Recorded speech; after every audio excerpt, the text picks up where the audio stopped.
Any player that's signed, it gets stuck to DNA. But just to give a little context of behind the headline of what I was talking about with that answer. That's great stuff. So we'll help you turn the page to the guys who are here. Like Michelli, excited to see what he can do. Tell us a little bit about your expectations for Nick Waugh, why he was someone you targeted. And then if you could just throw in a comment on Pizzetta, who I absolutely love watching play hockey, that would make me happy as well. Yeah, well, with Nick, I think Nick is, he may not be the big sexy name, but to me, Nick's a player that helps you win. And if you're trying to be a winning team, you need, we've heard Lou talk about it in years past. It's like building an orchestra. You need everybody in the right chair. And Nick was in a situation in Vegas where, he's playing behind Eichel, Carlson, Hurdle. I mean, those are three pretty good centermen. Yeah. But he's a big right shot centerman, can kill penalties, can play in a matchup role, can play against other teams' best, and he's got a sneaky skill set. He's got good hands around the net. He gets to the net. As I said, he can kill penalties. He gives us something in the middle of the ice that we didn't have. He's a right shot it's a right shot penalty killing option. So right shot face-off, strong side face-offs. It gives us another option there.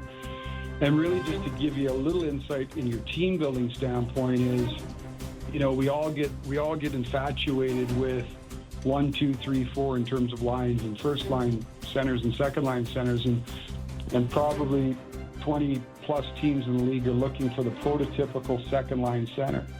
But a lot of what the game is in matchups. And, I've used the analogy with Winnipeg. And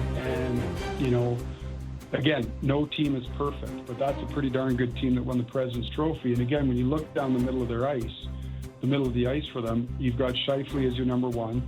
On paper, you've got Nemestikov as 2 and Lowry as 3. But again, it all comes down to deployment. And if you have somebody, when I look at our roster here right now, with Nick Waugh that can take a lot of defensive heavy lifting, defensive zone starts, defensive face-offs, and matchups, when you put those into a pot, it allows you to not get necessarily lost on your 1, 2, and 3, but spread out matchups and situational play that could free up different people, whether you're talking about Austin, John, and Scotty Lawton. So when I look down the middle of our ice right now, I think it gives us a lot of different options. And like I said, he was important. He was an important player. He was an important player for us to get. It's a player that we've had a lot of interest for a long time. So we're excited to get him. With Michelli, again, when we look at our roster and subtracting Mitch from there, of trying to look at the aggregate of how do we replace some of the assets that Mitch had, and one of them obviously was playmaking ability. Again, this is maybe a name that's recognizable to a lot of people. He's coming off a down year, had some injuries, and fell out of favor and lost some confidence. But he's, when you really dig into him, he's a guy who makes a lot of plays.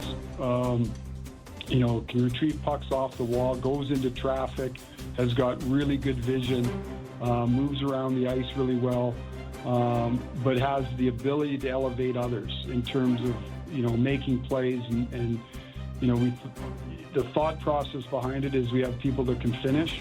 A lot of play driving and offensive distribution is an area, as I said, with Mitch being gone, that we were looking for. So we felt that this was the opportunity cost was manageable, and we've got some ideas where he'll fit, but bringing in that skill set we felt was something that potentially has some upside for us.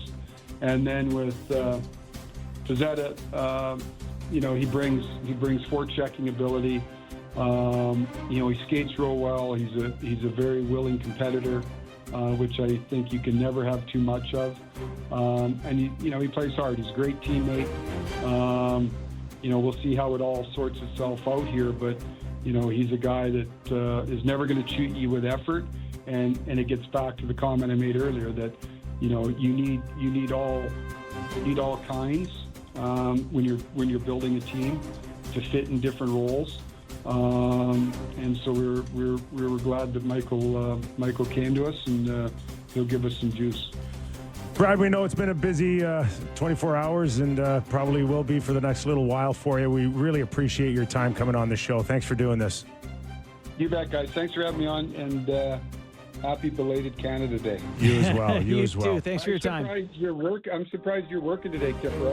I thought the tires squeal after July 1. And you've not heard from them again.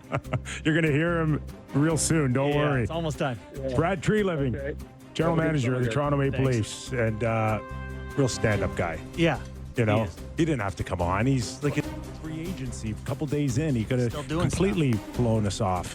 I would have liked it that he blew us up, so that he was in the middle of doing something. Remember when Alvin did that when he was signing Pedersen or signing something?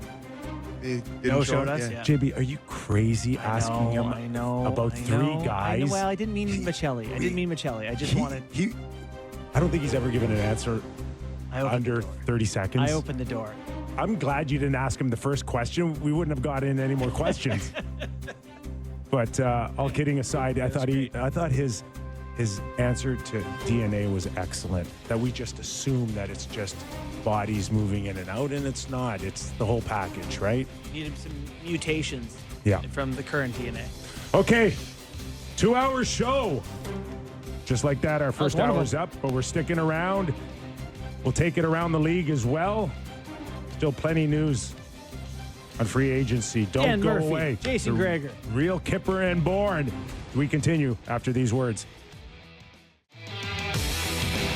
Welcome back in studio, the Real Kipper and Bourne Show. Nick Kiprios, Justin Bourne, Sammy McKee, Derek Brandeo, and Jake the Snake Schultz. 1 hour down, 1 hour to go. I think we're 9:60 in Calgary and 6:50 in Vancouver as well. Yeah, we're shows at a different time every weekday this week, so Yeah. I'm having a tough time keeping 4:28 track.